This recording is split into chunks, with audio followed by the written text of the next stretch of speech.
बहुत समय पहले कालो पहाड़ के किनारे कुमारतुली गांव के रास्ते में एक परित्यक्त घर था। इस प्राचीन घर में कोई नहीं रहता, कोई भी गलती से भी उधर नहीं जाता था।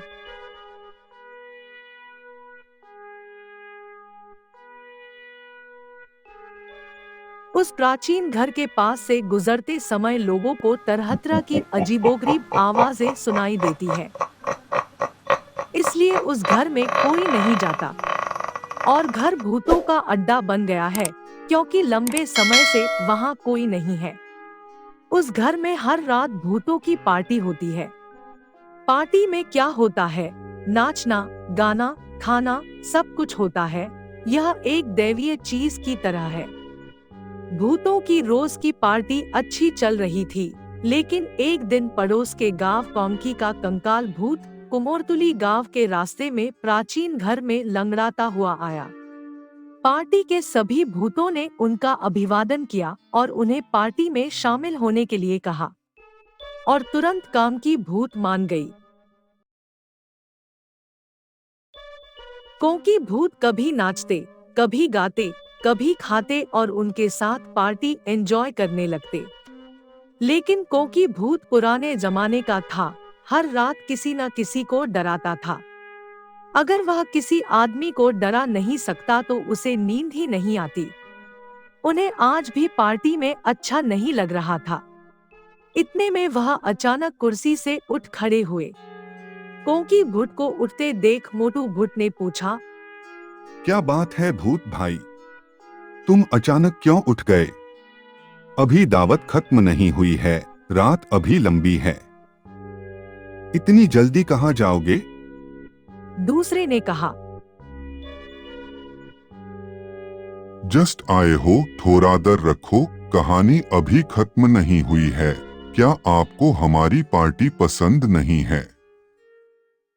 इतने सारे प्रश्न एक साथ सुनकर कांकी ने कहा, नहीं नहीं, तुम्हारा पार्टी बहुत अच्छी है। मैं पहली बार ऐसी पार्टी में आया हूँ। मुझे तुम्हारे साथ बहुत मजा आता है, छोड़ना नहीं चाहता। मोटू भूत ने कहा, तुम क्यों जा रहे हो? नहीं नहीं, बिल्कुल नहीं जाऊंगा। मैं आऊंगा और थोड़ी देर के लिए जाऊंगा। ऐसा कौन सा काम है जो आपको जाना चाहिए? कोंकी भूत ने कहा, अगर मैं किसी इंसान को डरा नहीं सकता तो मुझे उस दिन कुछ भी अच्छा नहीं लगता। इसलिए सामने वाली सड़क पर जाएंगे और किसी को डराएं। नहीं नहीं नहीं, ऐसा मत करो। हम इस घर में कई दिनों से पार्टी कर रहे हैं। हम किसी को डराते नहीं, इसलिए कोई हमें परेशान नहीं करता। अनन्या भूतेरा और मोटू भूत की बात मान ली और कांकी भूत को माना किया। लेकिन कौन किसकी सुनता है? कांकी ने हाथ उठाते हुए कहा, नहीं नहीं, कुछ नहीं होगा। तुम सब भूतों का कलंक हो, शर्म आना चाहिए तुम लोगों को। यह कहकर कांकी भूत कमरे से चली गई।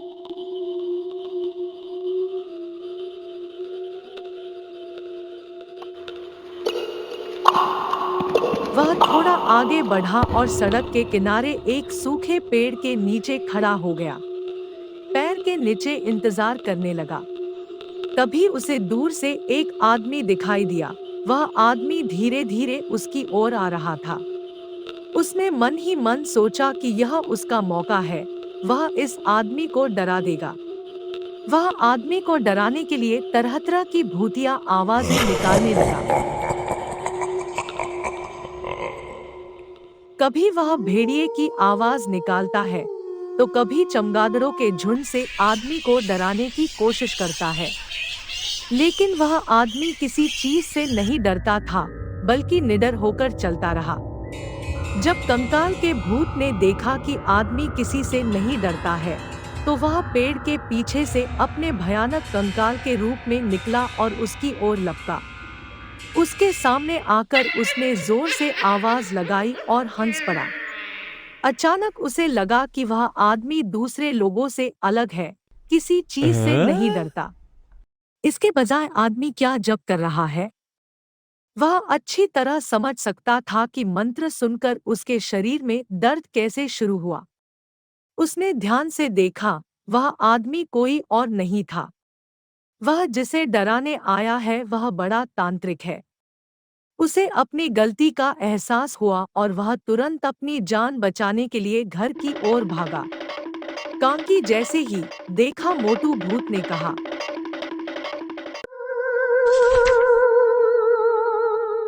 आपको इतनी बार माना करने के बाद भी आपने हमारी बात नहीं मानी। तुमने ठीक नहीं किया। क्या आपने किसी को डराया है या आप खुद डरे हुए हैं? तब कांकी भूत ने सारी बात बताई। उसकी बातें सुनकर मोटू भूत ने फिर कहा, तुमने ठीक नहीं किया। इतनी बार कहने पर भी तुमने हमारी बात नहीं मानी और अब हम सब तुम्हारे कारण संकट में पड़ने वाले हैं। तांत्रिक भी चोरने का आदमी नहीं है। वह कांकी के भूत का पीछा करते हुए उस घर में पहुंच गया।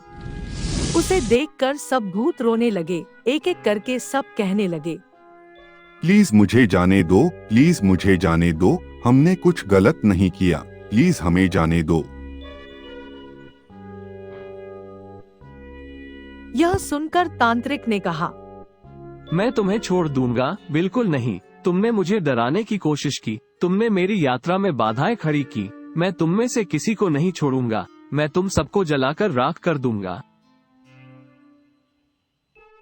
यह कहकर वह मंत्र बोलने लगा और सभी भूतों को आग में जलाकर वहां से चला गया।